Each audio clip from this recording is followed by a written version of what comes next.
où les gens ont leurs us et coutumes. Chez nous, on ne mange pas de chien. Donc maintenant, ces gens qui arrivent avec leurs pratiques, déjà nous, on était habitués à avoir des chiens à la maison, c'était des amis et tout ça, mais qu'on coupe le chien et le chien, je vous assure, ça nous choque. Vous allez trouver ça. Mais bah, lobby que plainte on a pu porter parce que la députée Wanaza est ensemble pour la République et que les relations ensemble des Aramalamte, raison pour laquelle le lobby Borotika dossier et ça pour occasion pour Nabino ya kolka coincer ensemble. Ah, bisonde to icheba lobana monoko. Kokota c'est l'émission nazalaki atate.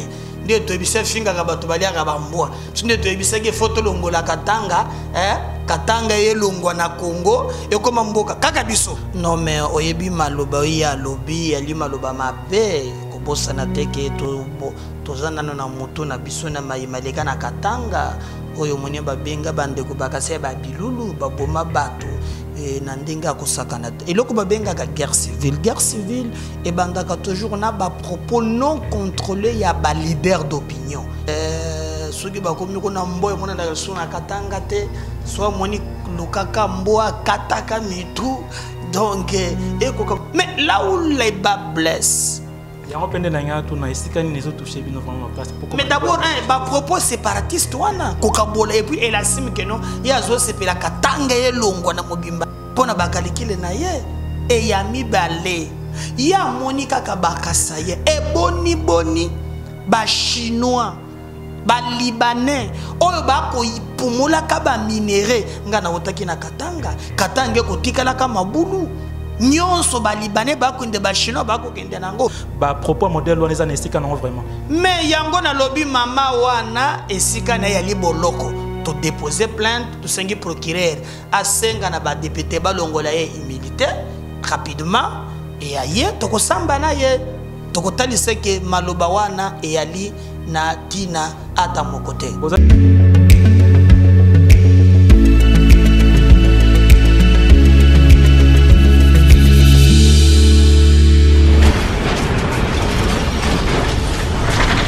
Ma Mission TV, le miroir du monde. Mbote na balandia ma mission télévision nyos bolanda biso à travers le monde. Moi c'est le votre cardinal Semintingi. Bobi très bien que tozaza na sima information kaka ndenge ezalaka. Bobi malamu que la députée nationale Dominique Munongo ya ensemble à côté ni ba propos mob oyo bande ko musus ba lobby za ba propos mob za vraiment malamuté et c'est vrai qu'il fallait c'est la justice à côté de Cameroun enfin que justice salema par rapport à Obama kiwana parmi bango tout ça pena manamboka medar kan kolongo op atombola ke mutu pour ko senga ko talsa ke o ndeko député lobaki eza vraiment malamuté raison pour laquelle bakita ki na cour ya cassation pour ko porter plainte enfin que bandeko oba se senta ki lésé ba mekampe okota na ba droit na bango raison pour laquelle to posani pembe naye na mituna autre naye enfin to ba pourquoi est-ce que bandimi ko porter ndeko plainte ezali kamonini etungisa kesika nini biso to na mituna biano ezaya ye mwana mboka medaka kolongo to pesi mbote ndeko nanga cardinal ozata monseigneur te malamoko cardinal mboka oza bien merci en tout cas pour la invitation surtout que na pesipe balandinyon so ya ma mission mbote mwana nanga kala na pesipe ndeko cameraman yazane monseigneur Yazabe. Merci beaucoup. Ok, Bokitaki le long na cour ya cassation pour nous porter plainte la députée nationale Dominique Munongo par rapport à vos propos naé. Pourquoi est-ce que Bokiti ko porter plainte et si kanini ndeko a péchaki? Non mais oyebi maloba ya lobby ali maloba mabe ko bosana teke to zana na moto na biso na mayimaleka na katanga. Oyo moni babenga bandeko bakase ba bilulu baboma bato na ndenga kosakana eloko babenga ka guerre civile et bandaka toujours na ba propos non contrôlés ya ba leader d'opinion yango memaka bitumbo mona kawana Alors, tango a lui contenir des propos séparatistes, à contenir des propos xénophobes. Elle lui viole l'article 16, l'article 31 constitution abisso. Oh, yepé sindingi ça le congolais aller libre ya kotambo le bipa union su ya kolinga na mboka naye. Donc, kolobalelo keno bakasanye bazo longwa et pas na bango, ba ye pas na bango et pas na ye ali optant que tous allez mboka moko tata moko et selon la constitution nabisso. Yami balé ake musika il est allé même koloba keno bande ko wana soki bakomi ko na mboye mona na sona katanga te so moni lukaka mboa kataka mitu donc mais là où les bas blessent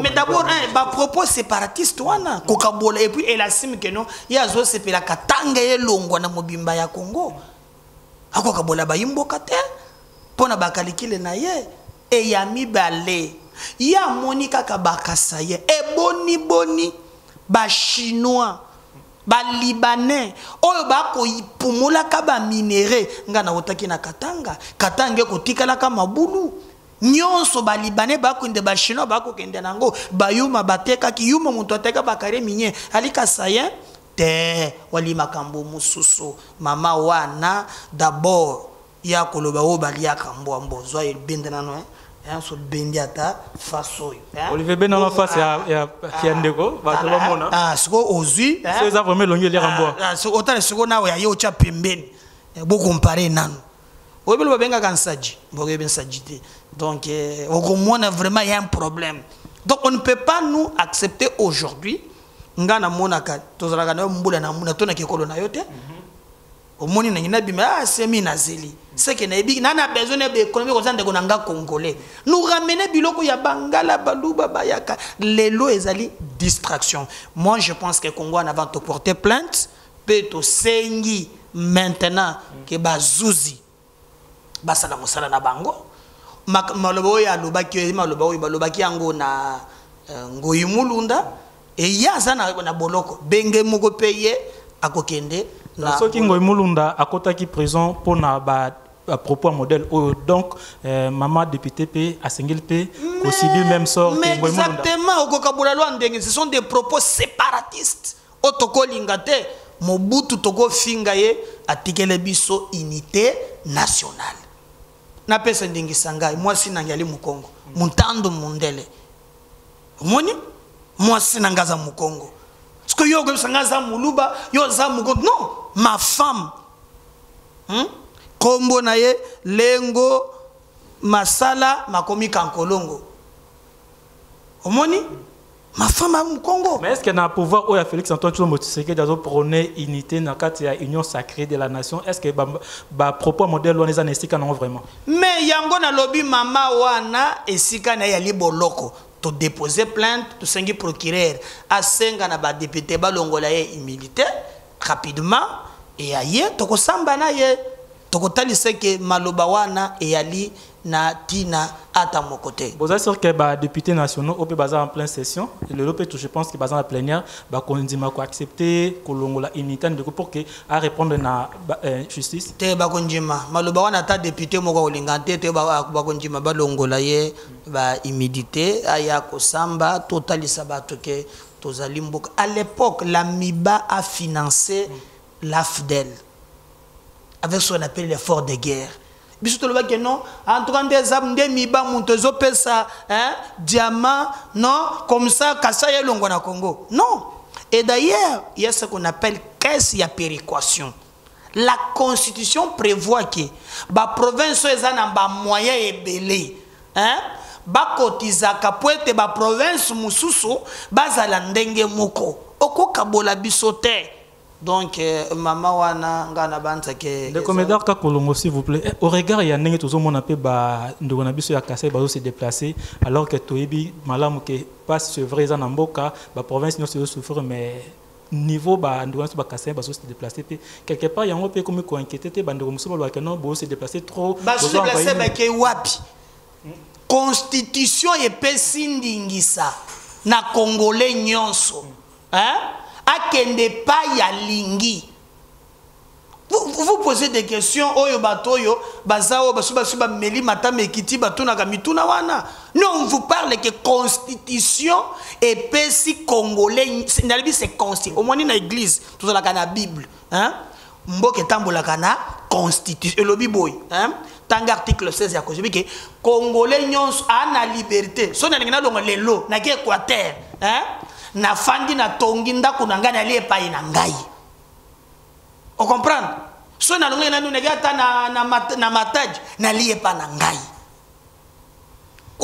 Il faut que que non katanga yekomi Kenya. OK. Mais ce qui est le plus important aujourd'hui, la province union sur l'indenge mon côté province ya Kassai oriental et la province Kabila Kanela yo yebi yango très bien Kabila Kanela bi ke bino le lobo komela mai na tonga aboma miba le seul entreprise azo musolinion so atie na Katanga. Mais aujourd'hui hein province ya enclavé toko senga et ça excuse te. Mais 3 ans après le départ ya Kabila toza sikoto komi wapi na niveau ya miba. Mais Kabila qui est en 3 ans qui est bot sama le compte de la Guinée azaga Tshisekedi agenda gyobi pour Kabila qui est sama le compte de sali des comment ça s'appelle Pepe Ilugam Kabila qui a accueilli à 65% à ba ministre a tiré dans 2 chambres agenda gyobi. Mais c'est Fatou qui dirige, Fatou est président de la République. Voilà, si le président de la République. Voilà, si le président de la République est en Bolakabo, ce qu'on appelle séparation, il y a pouvoir. C'est le premier ministre qui pilote l'action gouvernementale. Vous comprenez? Notre constitution est prévoir même que Fatou Ndengazawa na kolongo la ministre sans l'accord, il y a premier ministre. C'est ce qui a fait au moins que non, il y a des ordonnances, même Fati moyen, à l'ongola exate. Maintenant, tu vas juger Fati bien, na neto ya sama lukonde parce que maintenant, à celui qui détenir majorité parlementaire. Vous comprenez que ça la maka. Mais eza excusité, les lots au moins, ce qui est ok en termes, hein, il y a banzela, infrastructure, il y a minoterie, comme il y a quelques avancées, le Kassai a été détruit. Nanko. Mais aujourd'hui, comme il y a un pays continent, et puis tu serais là, non. Il y a des provinces comme les Bandundu, Nakwilu, Nakimba, Tangana, Kendaki, Kuna, et la réalité. Yo ça remonte à Moussou, tout le monde Moussou, tu as ça là, et la réalité. Et la réalité. Donc, bref, que non, Congo avait porté plainte, Tozela, Makambo, Oyo, et il y a lobby, pour tout le monde clair, na manso, bango bakoloba. Mais le lobby que plainte on a pu porter parce que la députée Wanaza est ensemble pour la République et que les relations ensemble les aramalamté, raison pour laquelle le lobby borotique a dossier et ça pour occasion pour nabino ya koluka ko coincer ensemble. Ah bisonde to ichema lobana munoko. Kokota c'est l'émission na zalaki atate. Nde to ebise finga ka bato balia ka bambwa. Nde to ebise ke photo longola Katanga, Katanga ye longwa na Congo e koma mboka kaka biso. Ah, ndeko nanga yoko kosela ke biso makambo bona moyi bato ba muntu asali makambo na ye parce que makambo boy pe loba makanango to yoka pe bande muso baloba bobeta peut-être kara mettons comme kana tourna bango nde comme récupération to récupération politique yebisanga kasi parce que yozana ba ile manga yebisanga muntu muko lobike no toka bola Congo to tika ye toka bola ba province ne monante maleka na ba télévision loba que non pas de question ya komona nini aza pour ça Congo central et longwa. Parce qu'il y a une gestion de après maintenant après tango le baki basala kinini tout le monde est Congo en avant important ni mon simple non na bakanga ye sur place ba wumisa te bakanga ni mon simple pour votre information ba mema kana CNTP parce que baba ki a un problème pour ba ki soigner mais bakanga était mais au songi ngai bakanga ye akende na préparation bakanga na comme même dans l'hôpital pose ba soin ils allent comment roter bon je sais pas hôpital les anayi Pékin. Il y a des gens qui na CNTP. Ah, ndeko nangai. Bakangi baye na ya komiko senga ka songa zolo ba mon général. Tika ngai kaka na tiki politique na mwasi na ye. Yo zolo banang donc yo je comprends que ça na Kinshasa te. J'étais na zotike ozaki na Kinshasa te ngamta wana mais piso to ça na Kinshasa bakanga kiye après la suite non ko le bananga yo minda yo bigi bakangi ko na suite ngabso bakangi suite il faut to ngande suite ezala ki ndenge nini mais bakanga kiye bakendaki na ye na Pekin bakangi kutu na batu na ye o bazalaki soki ba makese soki banani bakangaki pe bango bamuso kotaki prison. Mais on a constaté qu'il avait un problème au moins sur le plan Yamutu. Et comme l'État a kangaka mutu ka pona ko bomate, l'État kangaka pe mutu po zongisa mutu na nzela. Ndo moni alobaki PD Tshisekedi. Azaka ko généralement fait mbangus. Mususu ya wa sabaot. Il y avait déjà un problème. Mais aujourd'hui Tata Longi le moine semi aza l'aise mais et signon sauté po na mona kia bandi ko compliqué muntu moko tanga yoko tika candidature na ya ba gouverneur avec il pas un candidat gouverneur na Congo central te mais compliqué ki muntu akomi nyuma ka nyonso oui alors oui ka pour libérer place à Kende. Mais le plus important c'est que lelo tokolinga ka ba propos d'ailleurs à l'époque moi je me suis insurgé mais baye bakangiye nous n'accepterons jamais que quelqu'un vienne nous diviser na bandeli les sous muluba muswahili mumbala muyaka tozabato moko politicien mon côté akoki koya a kabola biso. C'est vrai, Tatabo Moko, Mokondibe Moko, Fati Beton, le chef de l'État. Donc, je ne pense pas que le propos et modèle Wana, ils ont essayé Nango, Nambo Kanabiso, tous pour sa unité et non la séparation. C'était là, mon Nambo Kamedar, Kankolongo, ou Anzima qui répondre à la question Nabiso, au Tomemela qui est, Boyoki, pourquoi est-ce qu'elle va porter plainte? Parce que se sentir lésé dans le propos, il y a la députée Dominique, raison pour laquelle elle va porter plainte. Donc, tous en état de droit que la justice a sa la musala naïe biso to yakana ba question na biso boki déjà biano naïe to kutani mbalasima na émission mususu restez nous toujours fidèles.